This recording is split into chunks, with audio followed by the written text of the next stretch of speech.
साथियों नमस्कार। इस वीडियो में आप सभी का बहुत बहुत हार्दिक स्वागत और अभिनंदन करता हूं। साथियों, बहुप्रतीक्षित और बहुत सारे लोगों के द्वारा ये मांग की गई है कि चिकित्सा प्रतिपूर्ति के बारे में वीडियो बनाया जाए, तो उस जानकारी को लेकर के मैं आपके सामने प्रस्तुत हो चुका हूं। साथियों, इस वीडियो में आप पाएंगे कि चिकित्सा प्रतिपूर्ति के नियम क्या हैं। चिकित्सा प्रतिपूर्ति को डिटेल में जानेंगे, आप कैसे भरा जाएगा, उसकी नियम और क्या शर्तें हैं उसके बारे में हम जानते हैं। वैसे तो जन सामान्य में जो प्राइवेट आदमी होता है, एक मजदूर व्यक्ति होता है, वो यदि बीमार हो जाता है, उसके घर के सदस्य बीमार हो जाते हैं, तो उसे अपने पास से धन खर्च करके उसे इलाज करवाना होता है। ऐसा ही जो सरकारी कर्मचारी होते हैं उनके साथ भी होता है कि वो भी इलाज करवाते हैं, ठीक है। लेकिन संबंधित विभाग द्वारा, चाहे वो पुलिस फोर्स में हो, ज़्यादातर फोर्स में हो, आर्मी में हो या सीआरपीएफ में हो, ठीक है, और कई सिविल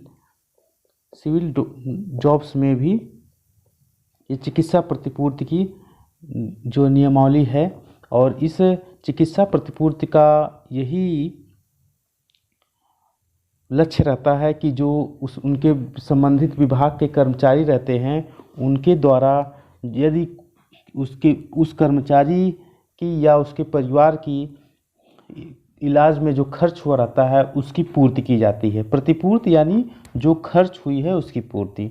तो आइए हम ज़्यादा बात करते ना हुए अब आगे बढ़ते हैं, उसके बारे में क्या डिटेल है, क्या नियम है उसके बारे में। सबसे पहले, यदि आप कहीं भी इलाज करवा रहे हैं साथियों, तो आप इलाज शुरू करने के या आप शुरू कर रहे हैं, जैसे 11 नवंबर 2023 को इलाज शुरू कर रहे हैं, तो इलाज शुरू करने के 1 माह के भीतर आप जो जिस विभाग में भी नौकरी करते हैं उस विभाग को सूचना देनी होगी कि मैं प्रार्थी फला, उसका प्रारूप मैं आपको दिखा रहा हूँ अभी।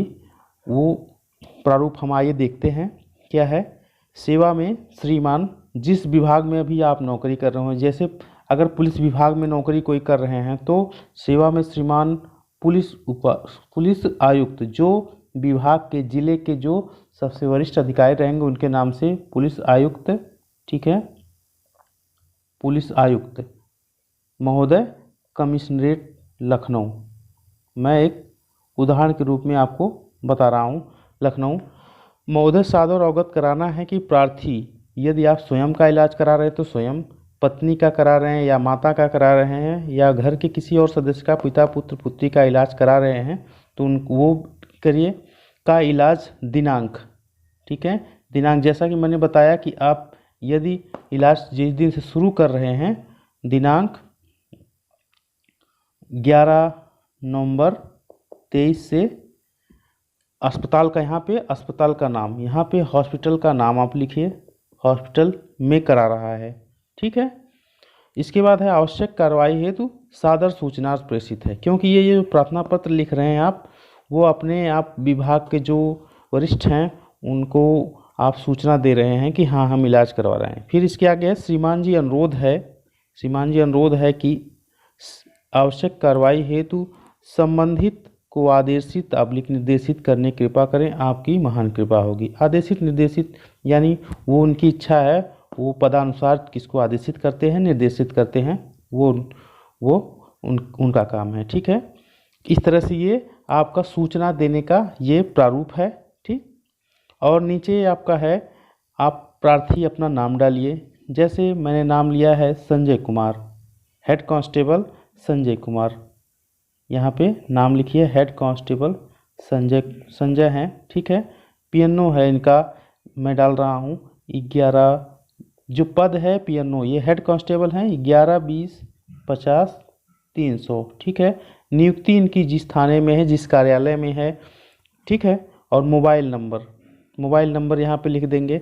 ये आपका प्रारूप है, ठीक है, ये सूचना देने का प्रारूप है। इस प्रारूप को आप लिख ले रहे हैं तो इसके उपरांत इसका एक फ़ोटोकॉपी निकाल करके अपने फ़ोन में आप रख सकते हैं, और उसके बाद ये जो ओरिजिनल है इसको फोटोकॉपी इसलिए मैं कह रहा हूँ कि फोटोकॉपी आपका आगे काम आएगा। इसको एक लिफाफे में करके आपका जो मुख्यालय है ज़िले का, वहाँ पे जैसे ये पुलिस आयुक्त महोदय जो लखनऊ के हैं, उनके नाम से आपने किया तो उनके पते पर, जो उनके कार्यालय का पता है, वहाँ पे आप स्पीच पोस्ट कर दें। ठीक है, ये काम आपको इलाज शुरू करने के 1 महीने के भीतर कर लेना है। ठीक है, नहीं तो आप काल बाधित की श्रेणी में आ जाएंगे और आपको लेट सूचना देने का स्पष्टीकरण देना पड़ेगा, तभी आपकी चिकित्सा प्रतिपूर्ति का काम आगे होगा। ठीक है, इससे बचने के लिए आप इलाज शुरू करने के 1 महीने के अंदर ही सूचना दे दीजिए। ठीक, और उसकी फोटोकॉपी जो आप ये प्रार्थना पत्र सूचनार्थ भेज रहे हैं, उसका फोटोकॉपी अपने पास रख लीजिए। वो जब आप चिकित्सा प्रतिपूर्ति की फाइल बनाएंगे, भरेंगे, फॉर्म भरेंगे, तो आवेदन करेंगे, तो उस समय वो काम आएगा, उस समय आपसे मांगा जाएगा। ठीक है, तो आइए कुछ नियम जान लेते हैं। ये तो हो गया पहला शर्त कि आप इलाज शुरू करने के 1 महीने के भीतर ही सूचना दे देंगे। ठीक है, इसके उपरांत है प्रतिपूर्ति। प्रतिपूर्ति, यदि आप इलाज जब शुरू कर ले रहे हैं, इलाज शुरू करने के 3 महीने के भीतर ही आपको दावा, यानी 90 डेज का समय है, आप सूचना जो इलाज शुरू होने के 1 महीने के अंदर दे देना है। ठीक है, कि मैं इलाज फलां अस्पताल में करवा रहा हूँ। ठीक है, प्रारूप आपको मैंने बता दिया। इसके बाद जब आप इलाज समाप्त हो जा रहा है, आपका इलाज समाप्त हो जा रहा है, तो आपके पास 3 महीने का समय है, 90 दिन का। ठीक है, 90 डेज का आपके पास समय है। ठीक है, इसके बाद परसिस्ट, देखिए इसमें आप पढ़ेंगे इसको। ठीक है, लाभार्थी द्वारा स्वीकर्ता प्राधिकारी को यथाशक्य शीघ्र किंतु उपचार की समाप्ति के पश्चात 3 माह के अपश्चात, यानी उस 3 माह से अधिक ना होवे, परसिस्ट गा, ये फॉर्म है, आगे मैं आपको इसका प्रारूप दिखाऊंगा। ठीक है, में विहित प्रारूप में प्रतिपूर्ति दावा प्रस्तुत किया जाएगा। ठीक, उसके आगे ये सारी चीज़ें दिया गया है कि बीजक के संदर्भ पत्र, उपचार परामर्श पत्रक, उपचार चिकित्सक, यानी आप जब अस्पताल में इलाज करवाते हैं तो जो डॉक्टर साहब का पर्चा रहता है जिस पे वो दवा लिखते हैं, उसको आप लिखे रहिए डेट वाइज। और जो डॉक्टर साहब का पर्चा है, नंबर 1 बात। और दूसरी बात है कि जो आप दवा पर्चा ले रहे हैं उस पर पैसे वगैरह का डिटेल रहता है कि कितने की ये दवा मिल रही है। ठीक है, वो दवा पर्ची भी आप अपने पास, दवा पर्ची भी अपने पास आप रखें। ठीक है, ये डॉक्टर साहब का पर्चा और दवा पर्ची, डॉक्टर साहब दवा लिखते हैं, वो उन डॉक्टर साहब का पर्चा रहता है, और जो दवा आप ले रहे हैं उसका हिसाब क्या है, कितने की दवा कौन कौन सी है। ठीक है, वो अमाउंट बिल रहता है। ठीक है, दवा की बिल, वो अभी आप अपने पास रखें। वो चीज़ें अधिकांशतः मूल रूप में ही आपसे जमा करवाई जाएंगी चिकित्सा प्रतिपूर्ति फाइल सबमिट करवाते समय। ठीक है, देखिए ये सब चीज़ें। इसके आगे है, देखिए तकनीकी परीक्षण अधिकारी, आगे देखते हैं हम। प्रतिबंध यह है कि यदि किसी पेंशन भोगी का प्रतिबंध, यदि कोई रिटायर हैं, पेंशन का भोग कर रहे हैं, वो दावा करते हैं, तो उनके जिले के कार्यालय अध्यक्ष को प्रस्तुत किया जाएगा, जहां से वो पेंशन, यानी कोई भी पेंशन भोगी हैं, कोई पेंशनर हैं, रिटायर होने के बाद वो चिकित्सा प्रतिपूर्ति का दावा कर रहे हैं, तो जहां से उनकी पेंशन बन रही है वहीं से ही उन्हें अपना ये दावा प्रस्तुत करना होगा। ठीक है, जहां ऐसा कोई कार्यालय ना हो वहां संबंधित जिले का जिला मजिस्ट्रेट इस परियोजना कार्यालय अध्यक्ष और विभागाध्यक्ष होगा। जहां पे ऐसी व्यवस्था ना हो वहां पे आप जिले के मजिस्ट्रेट के सामने ऐसा ये सब फाइल आप सबमिट करवाएंगे। ठीक है, अब है तकनीकी परीक्षण अधिकारी। तकनीकी परीक्षण अधिकारी जो फाइल है उसमें वो सत्यता क्या है उसकी जांच जो है किया जाएगा। ठीक है, उसमें उनको तकनीकी परीक्षण कहते हैं। स्वीकर्ता अधिकारी या पेंशन भोगी के मामले में कार्यालयाध्यक्ष दावा प्रस्तुत किए जाने के दिनांक से 10 दिनों के भीतर तकनीकी परीक्षण के लिए सक्षम अधिकारी को भेजेगा। ठीक है,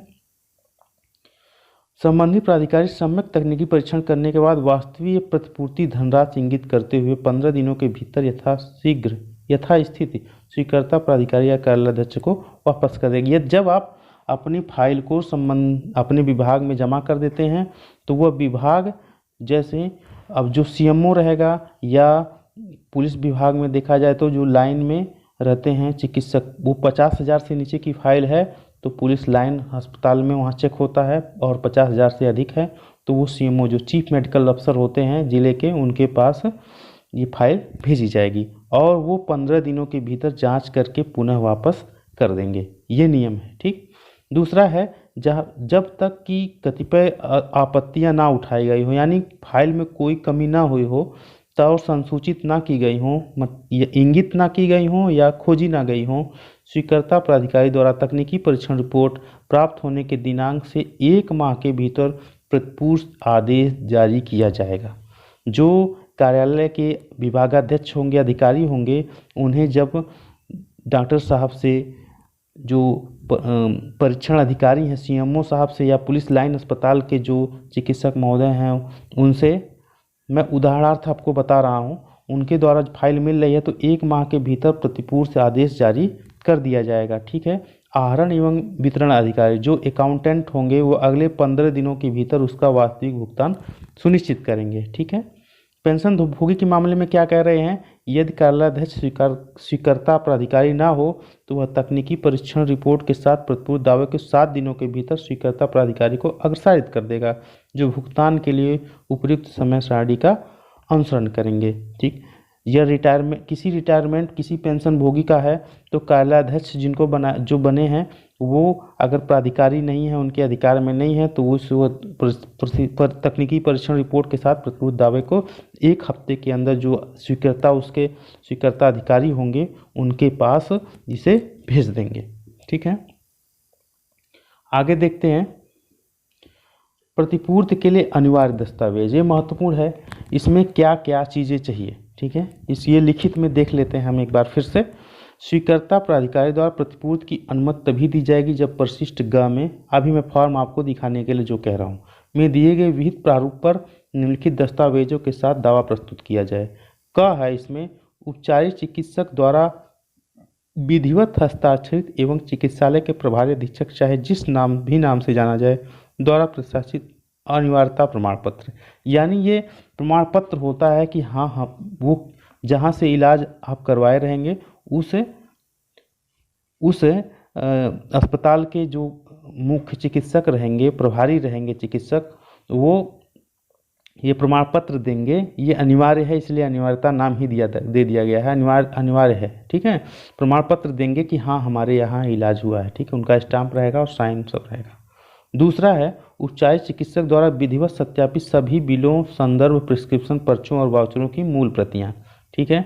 बिल, जो अमाउंट की बिल है वो, और संदर्भ पत्र, प्रिस्क्रिप्शन पर्चों यानी जिस पे डॉक्टर साहब दवा लिखते हैं, और वाउचर जो दवा लेने का वाउचर है, ठीक है, उसको प्रमाणित करेंगे, जो चिकित्सक महोदय उपचार किए रहेंगे उनके द्वारा प्रमाणित किया जाएगा, ठीक। सक्षम प्राधिकारी द्वारा तकनीकी परीक्षण रिपोर्ट, जो सक्षम अधिकारी हैं उनके द्वारा परीक्षण करने के उपरांत की कितनी धनराशि देय है उसके बारे में उसकी रिपोर्ट भी आवश्यक होगी, ठीक है।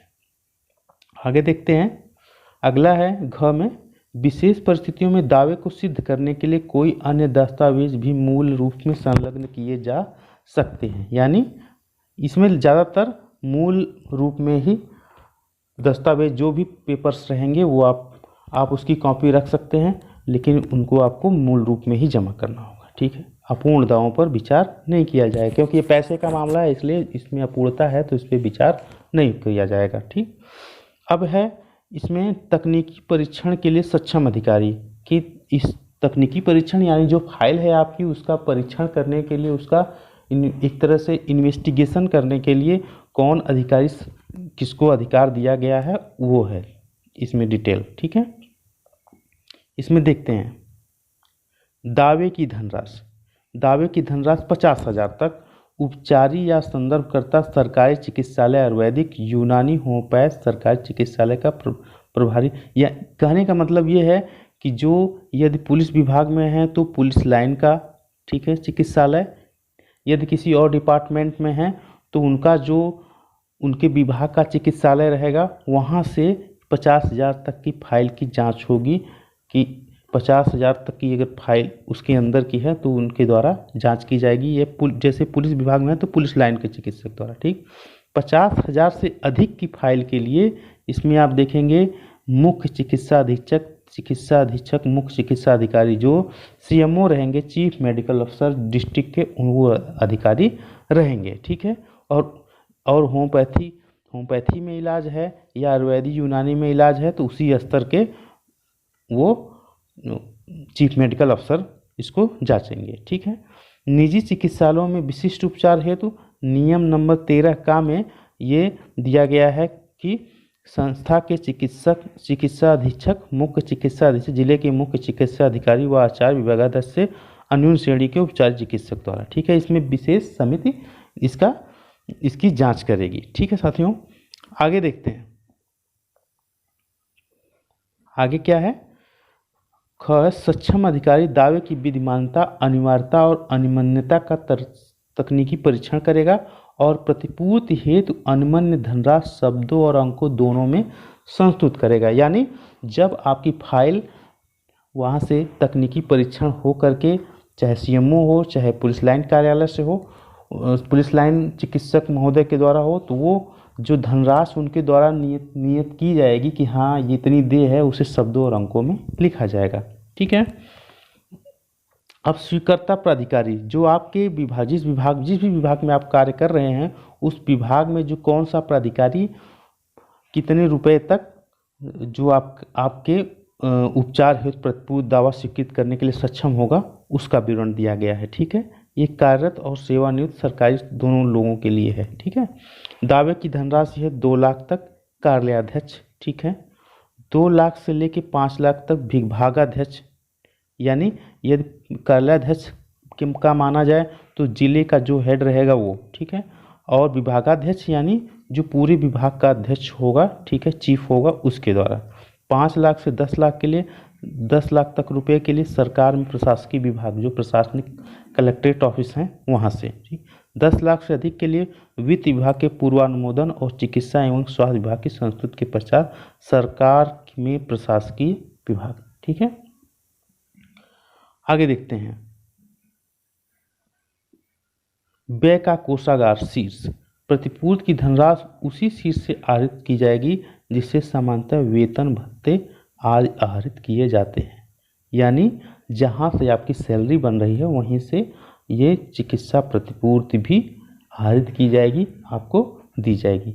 अब आइए हम देखते हैं फॉर्म। जो फॉर्म है उसको हम देखते हैं कैसे भरा जाएगा, उसको हम डिटेल में जानेंगे। उसको मैं आपको एक एक लाइन भर के बताऊंगा, ठीक है, ताकि आपको किसी तरह का संदेह ना रहे। क्योंकि फॉर्म भरने के लिए फॉर्म जो है नहीं आता है, जो है भरना इस वजह से अधिकांश लोग भरना छोड़ देते हैं, उनको आर्थिक नुकसान होता है, ठीक है। मैं ऐसा नहीं चाहता हूं कि आर्थिक नुकसान हो और आपके मदद के लिए ही ये वीडियो बन रहा है, ठीक है। तो आइए फॉर्म को भरते हैं और डिटेल से जानते हैं कि किस लाइन में क्या भरना है, ठीक है। क्योंकि इसमें सटीकता से भरना जरूरी है, ठीक है। कई लोग ऐसा नहीं करते हैं, इसलिए उन सटीकता से नहीं भरते हैं, उसमें गलतियां होती हैं, तो थोड़ी थोड़ी त्रुटियों के नाते उन्हें काफ़ी परेशान होना होता है, उनकी फाइल जो है बार बार रिटर्न आ जाती है, ठीक है। आइए देखते हैं, इसमें है कि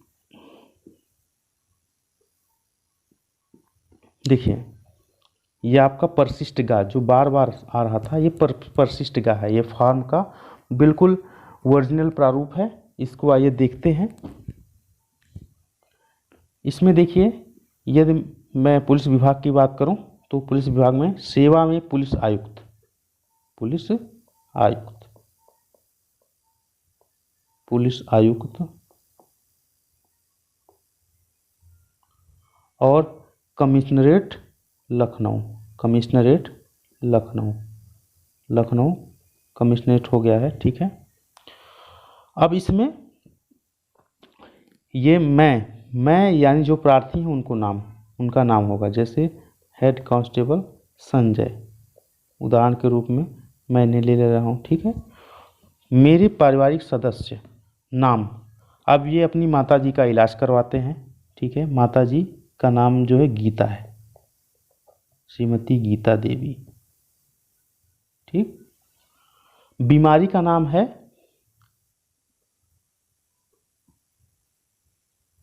रेटिनल पार्शियलिटी। ठीक है, इनको यानी कोई जो भी बीमारी है, ठीक है, मान लीजिए मैं लिख दे रहा हूँ कैंसर। ठीक है, कैंसर का इलाज ये करवा रहे हैं। ठीक है,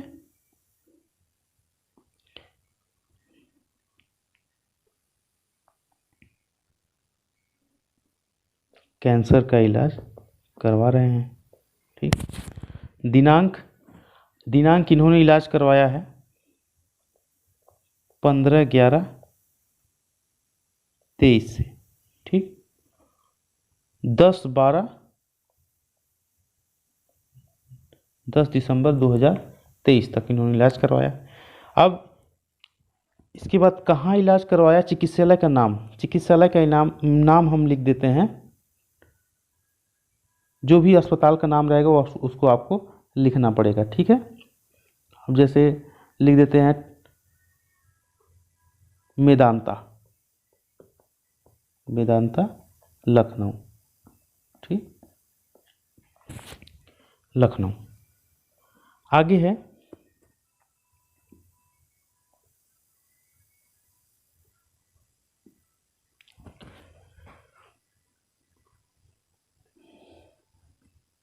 इसको आप नहीं भरेंगे, मेरे उपचारार्थ के पत्र वगैरह ये आप नहीं भरेंगे। ठीक है, इसमें जो प्रार्थी का नाम है इसे आप भरेंगे। ठीक है, अधिकारी कर्मचारी का नाम SC Sanjay, head constable Sanjay. यहाँ पे पदनाम मुख्य आरक्षी। ठीक है, मुख्य आरक्षी। PNO भी लिखेंगे। ठीक है, 11-20-50-300।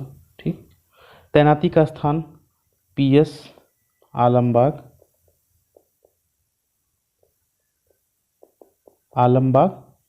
कमिश्नरेट लखनऊ। ठीक है, कमिश्नरेट लखनऊ लिख देंगे।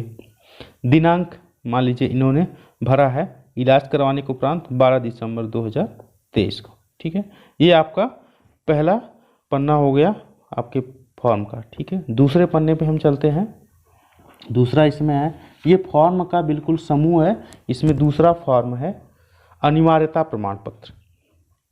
ये अनिवार्यता प्रमाण पत्र क्यों भरना होता है, जब आप सरकारी चिकित्सालय में ना करा करके आप किसी निजी, ठीक है, किसी निजी अस्पताल में, प्राइवेट अस्पताल में जब इलाज करवाएंगे तो अनिवार्यता प्रमाण पत्र आपको भरना होगा। ठीक है, वो ही जो ये जब भर लेंगे आप, जिस चिकित्सालय से, जैसे इन्होंने मेदांता से इलाज करवाया है तो वहाँ से इस पर प्रमाणित किया जाएगा। ठीक है, प्रमाणित करवाना रहेगा इसको। अनिवार्यता प्रमाण पत्र है, इसमें भरना रहेगा। ये रोगी इनकी माता जी का इलाज हुआ है, इसमें नाम रहेगा। ठीक है, पत्नी इनके पिताजी का नाम रहेगा। ठीक है, इनके पिताजी का नाम रघुनाथ है। ठीक। निवासी इनका, आप अपना जो है जहाँ पे रह रहे हैं नौकरी करते समय वो पता डाल सकते हैं, अपना घर का पता डाल सकते हैं। ठीक है, जैसे इनका मूल पता मैं डाल रहा हूँ, ग्राम पोस्ट थाना, ठीक है, खखेरू, फतेहपुर। ठीक है, ये फतेहपुर के रहने वाले हैं। ठीक है, आगे है बीमारी क्या है, कैंसर। ठीक है, कैंसर के संबंध में चिकित्सालय का नाम फिर से मेदांता। ठीक है, मेदांता लखनऊ। हॉस्पिटल का नाम और पता। ठीक है, यहाँ पे हॉस्पिटल का नाम भी रहे और पता भी रहे। ठीक है, जैसे मैंने मेदांता लखनऊ लिख दिया है, ऐसा नहीं, थोड़ा सा उसमें जो लैंडमार्क वगैरह है वो भी लिख सकते हैं। ठीक है, इसमें आगे है चिकित्सालय में अब है में इमरजेंसी उपचार किया गया। इन्हें प्रदान की गई मेडिकल उपचार, नर्सिंग केयर आदि की सुविधा इनकी इमरजेंसी कंडीशन की दृष्टिगत रखते हुए अति आवश्यक थी, जिसके लिए इनके चिकित्सालय फीस में रुपया, अब रुपया यहाँ कितना रुपया टोटल खर्च हुआ है वही भरना रहेगा। जैसे खर्च हुआ है 48,410 रुपये। ठीक है, आगे है, इस फॉर्म को देखते हैं आगे क्या है। चिकित्सालय में अनुत्तमता औषधियाँ जो इनके उपचार में हेतु आवश्यक थी को इनके द्वारा स्थानीय बाजार से कराया गया, जिन पर ये 48,410 रुपये व्यय हुए। ठीक है, इस प्रकार इनके उपचार पर कुल 48,410। अब इसको अंकों में भी लिख दीजिए। ठीक है, 48,410।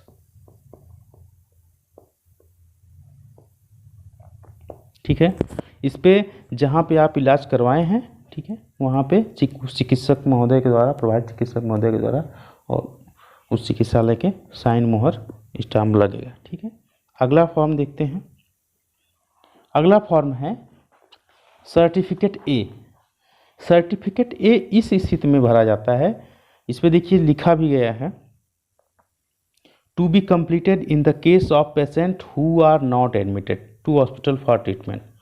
ये उस स्थिति में भरा जाए कि रोगी इलाज के लिए अस्पताल में भर्ती नहीं हुआ है, उस स्थिति में इस फॉर्म को, यानी आपने अस्पताल में एडमिट होकर के इलाज नहीं करवाया है, ऐसी स्थिति में इस फॉर्म को भरा जाएगा। इसका नाम है सर्टिफिकेट ए। ठीक है, इस सर्टिफिकेट ए में जैसे ये इंग्लिश में है तो इंग्लिश में ही भरने का प्रयास करते हैं। ठीक है, जैसे सर्टिफिकेट ग्रांटेड टू, ये है ये नाम है, यहाँ पे नाम इनकी माता जी का नाम गीता। ठीक है, गीता देवी। ठीक है, हिंदी में लिख देता हूँ मैं, कोई दिक्कत नहीं, गीता देवी, गीता देवी। ठीक है, ये वाइफ ऑफ, इनके पिताजी का नाम रघुनाथ लिख देता हूँ। ठीक, और ये employed in the government of service of UP, ये लखनऊ। ठीक है, ये यहाँ पे लखनऊ। ठीक है, यहाँ पे आएगा डॉक्टर साहब का नाम, ये डॉक्टर साहब जो सर्टिफाई कर रहे हैं, इनका नाम है अनुज गुप्ता। अनुज गुप्ता, उनका नाम लिख दीजिए। ठीक है, आगे आप इस सब छोड़ दीजिए। ठीक है, ये भरना इसमें आवश्यक नहीं है। ठीक है, डॉक्टर साहब भरना आवश्यक समझेंगे तो भरें, जो जरूरी है उसको आप भर दीजिए। ठीक है, इसमें देखिए यहाँ पे ट्रीटमेंट एट, ये जैसे इलाज यहाँ मेदांता में हुआ है, मेदांता में हुआ है तो यहाँ पे ऐसा लिख दीजिए, मेदांता लखनऊ। ठीक है, आगे क्या भरना है, यहाँ पे एक क्रॉस कर दीजिए। ठीक है, इसके बाद यहाँ पे ई है, जो ये पॉइंट ई है, इसमें लिखना है आपको जो समस्या, जो बीमारी है, सफरिंग फ्रॉम कैंसर। ठीक है, माउथ कैंसर, जो भी समस्या हो उसको, और ये ट्रीटमेंट फ्रॉम, जैसा कि उन्होंने ट्रीटमेंट, मैंने इनका डेट लिया है 15 नवंबर 2023 से 10 दिसंबर 2023। ठीक, और इसके बाद है एडवाइस एट मेदांता। ठीक है, इलाज यहाँ पे हुआ है। ठीक है, और इसके बाद है आगे फॉर्म में है, इसी फॉर्म में डॉक्टर साहब का नाम यहाँ पे अनुज गुप्ता।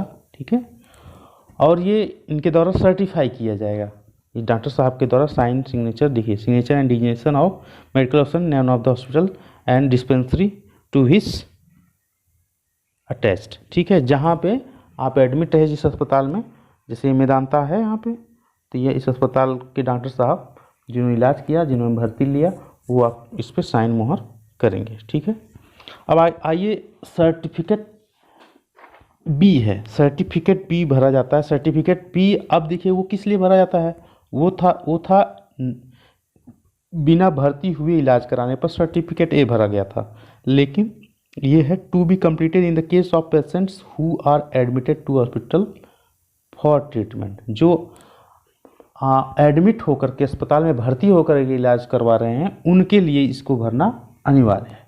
ठीक है, उनके लिए भरना जरूरी है। अब इसको कैसे भरेंगे आइए देखते हैं। इसमें जैसे है इसमें डॉक्टर साहब का नाम है अनुज गुप्ता। ठीक है, और द पेशेंट नेम, यहाँ पे पेशेंट नेम माता जी का नाम गीता देवी। ठीक है, और यहाँ पे हॉस्पिटल का नाम, यहाँ पे हॉस्पिटल का नाम ट्रीटमेंट एज मेदांता। और इसके आगे है लिस्ट इनक्लोज्ड।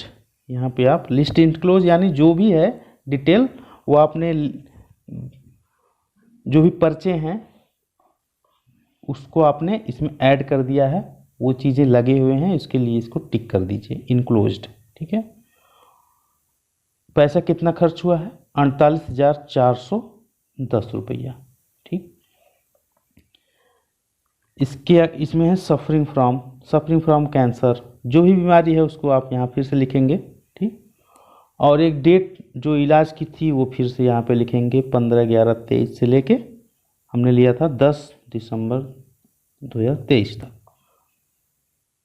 ये एक्सपेंडिचर वगैरह नहीं भरेंगे, यहाँ पे क्रॉस कर दीजिए।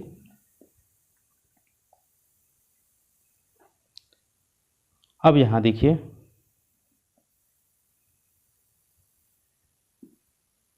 यहाँ पे सिग्नेचर डॉक्टर साहब का सिग्नेचर होगा। ठीक है, पार्ट बी, इस जो ये सर्टिफिकेट भी है उसका पार्ट ए आपने भर लिया, पार्ट बी अब देखिए इसमें भरते हैं इसी का पार्ट बी। इसी पेज पर आपने अभी देखा पार्ट ए था, ये जितना मैंने भरा ये पार्ट ए था, इसका पार्ट ए था। ठीक है, अब इसका पार्ट बी भरते हैं। पार्ट बी में देखिए Medanta aid treatment at Medanta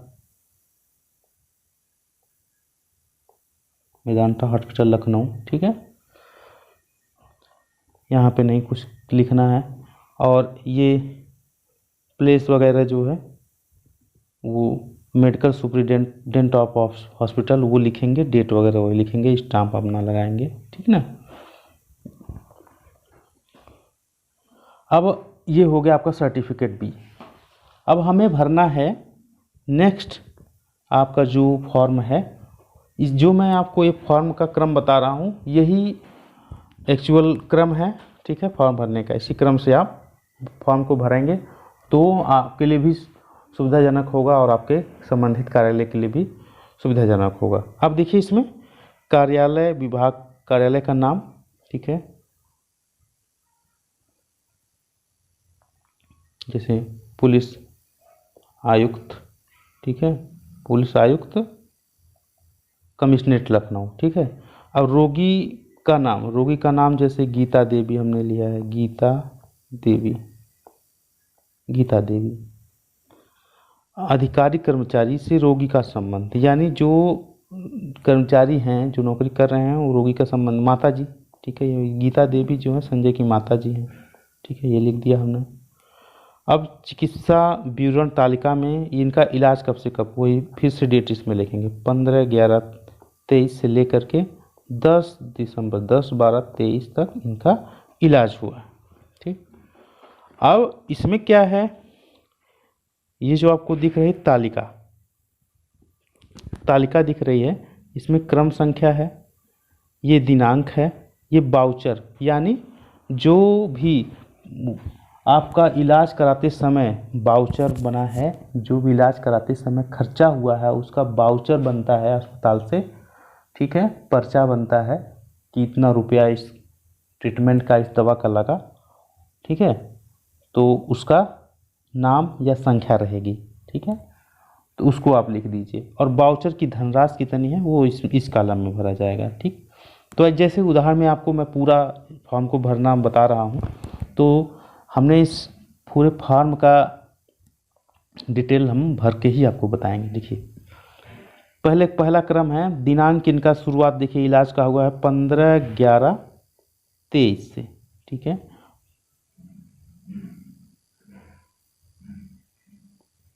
15/11/23 से हुआ है। तो वाउचर संख्या जो बिल थी, उस बिल का नंबर कितना है, 4810 बिल का नंबर था, ठीक। और उसका खर्चा हुआ, इस वाउचर की धनराशि में भरेंगे 11,000 रुपये, ठीक है। दूसरा लगा 1800, जैसे मैं उदाहरण में बता रहा हूँ ताकि आप बिल्कुल इसी तरह भर लें और आपसे कोई गलती ना हो, ठीक है। दूसरा वाउचर 18 नवंबर 2023 को दूसरा आपने इलाज किया, दवा लिया, तो उस पर्चे का नंबर था 1810 और उस पर खर्चा आया 9,000 रुपये का, ठीक है। इसको लिख दीजिए। तीसरा जो पर्चा आपका बना 22 नवंबर को, 22/11/23 को, इसी तरह भरना है आपको बढ़ते हुए। आप ये इसको लिखेंगे भी और उसी क्रम में पर्चे को उसमें सजाएंगे भी, रखेंगे भी उसी क्रम में, ठीक है, फाइल में। तो 22/11/23 में वाउचर नंबर था 9110 और उस वाउचर की धनराशि थी कितनी, 2,400 रुपये।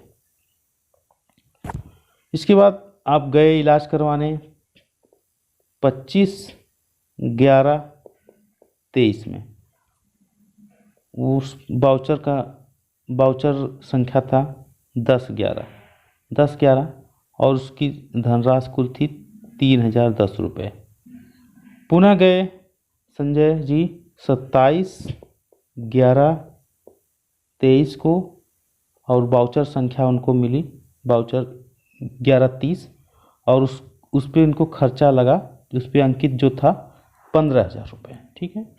लास्ट दिन जब इन्होंने इलाज करा के आ रहे हैं वापस, ठीक है, इलाज करा करके आ रहे हैं 10/12/23 को, ठीक है। इनको वाउचर मिला है, उस वाउचर का नंबर है, वाउचर का नाम भी, ठीक है, उस पर लिख सकते हैं, नाम रहता है तो नाम लिखिए, वाउचर संख्या ही रहती है, ठीक है। जो आप दवा लेते हैं या कोई भी आपका सीटी स्कैन हो रहा है, एक्सरे हो रहा है, ठीक, उसका जो है वाउचर बनता है। एक तो रिपोर्ट रहती है उसकी और दूसरा वाउचर बनता है, बिल वाउचर, कितना खर्चा हुआ है, ठीक। तो ये लास्ट में जब इन्होंने इलाज करवाया, इलाज के लास्ट दिन इनका 8,000 रुपये इस वाउचर का इसका बना, ठीक है। इसको टोटल करने पे आ रहा है 39,410। सेम इसी तरह आप लिखेंगे, यहाँ टोटल लिख देंगे, टोटल या योग लिख दीजिए, टोटल, ठीक है। ये आपका हो गया परीक्षण तालिका, ये फॉर्म आपका पूरा हो गया। आप इसी क्रम में लिखते चले जाएंगे, जो भी धनराशि आपकी रहेगी इसी क्रम में लिखते चले जाएंगे वाउचर को, डेट वाइज बढ़ते हुए क्रम में, बढ़ती हुई डेट के क्रम में, ठीक है। ये हो गया परीक्षण तालिका। अब हो इसमें है इन फॉर्म के क्रम में आपका प्रारूप आता है, शासनादेश है ये, ठीक है, शासनादेश है। इसमें आता है आपका प्रारूप 1, ठीक है। मुख्य चिकित्सा अधिकारी, मुख्य चिकित्सा अधीक्षक तकनीकी परीक्षण द्वारा प्रदेश के अंदर कराए जाने चिकित्सा प्रतिपूर्ति दावे का परीक्षण, ठीक है। इस पे ये जो है, इसी पर जो परीक्षण अधिकारी रहेगा, ये जब आपकी फाइल पुलिस लाइन जाएगी या सीएमओ के यहाँ जाएगी तो ये इसी पे चिकित्सक वरिष्ठ चिकित्सक महोदय द्वारा, सीएमओ द्वारा इस पे अंकित किया जाएगा कि कितनी धनराशि आपको दिए है, ठीक है। तो इस पे देखिए भरना है आपको नाम वगैरह। अब जैसे ये हैं एससी मुख्य आरक्षी हैं संजय जी, संजय अपना इनका पीएनओ भी लिखेंगे 11-20-50-300, ठीक। लाभार्थी के पिता या पति का नाम, लाभार्थी इनके पिताजी का नाम रघुनाथ है, ठीक। उपचार प्राप्तकर्ता का नाम, उपचार प्राप्तकर्ता कौन है, इनकी माता जी हैं, उनका नाम है श्रीमती गीता देवी, ठीक। उपचार प्राप्तकर्ता का लाभार्थी से संबंध, ये माता है इनकी, ठीक है। निवास, निवास जैसे हमने लिखा था gram plus post plus PS, ये खखेरू, ठीक है, खखेरू फतेहपुर के रहने वाले, ठीक है। इस तरह से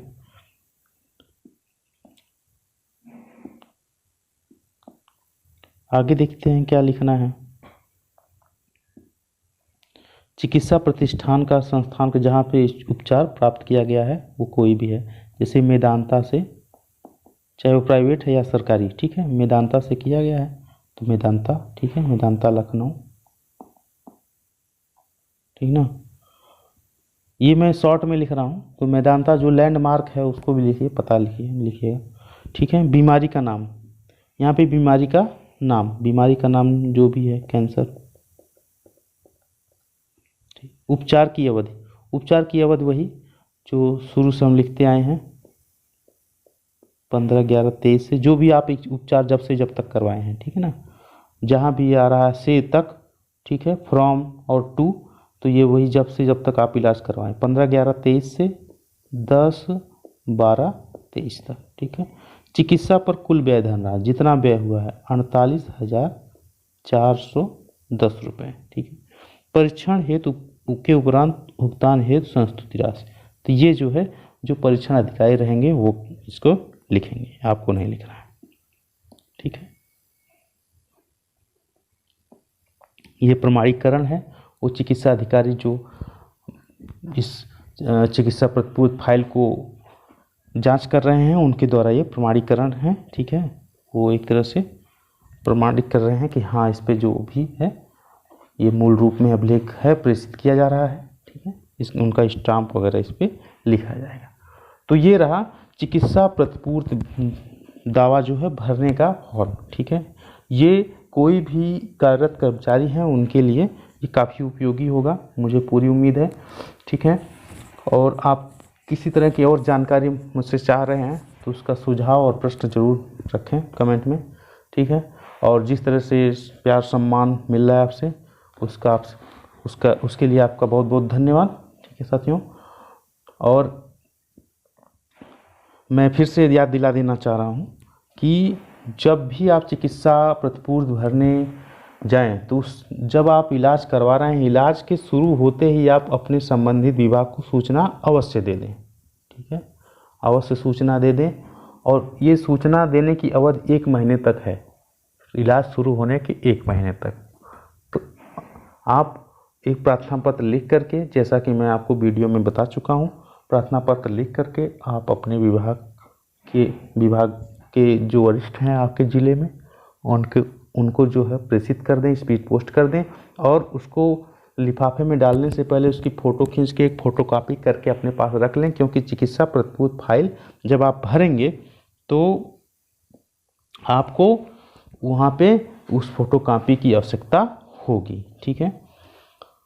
और आप अपना इलाज, पहला नंबर मैं आपको रिपीट कर दे रहा हूँ, पहला नंबर आपको 1 मंथ के अंदर सूचना दे देनी है, विभाग को सूचना दे देनी है, ठीक। दूसरी महत्वपूर्ण बात, इलाज समाप्त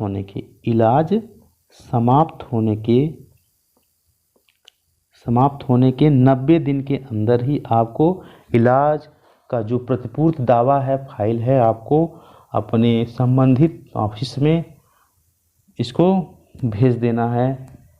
आप इसको अपने कार्यालय के माध्यम से डाक द्वारा भेज सकते हैं, या आप जहाँ पे वो चिकित्सा प्रतिपूर्ति ऑफिस है, पेंशनर सेल्स हैं, वहाँ पे जा कर के डिस्पैच पे जमा कर सकते हैं, ठीक है। वहाँ पे जो डिस्पैच ऑफिस होगा वहाँ पे आप जमा कर सकते हैं, ठीक है।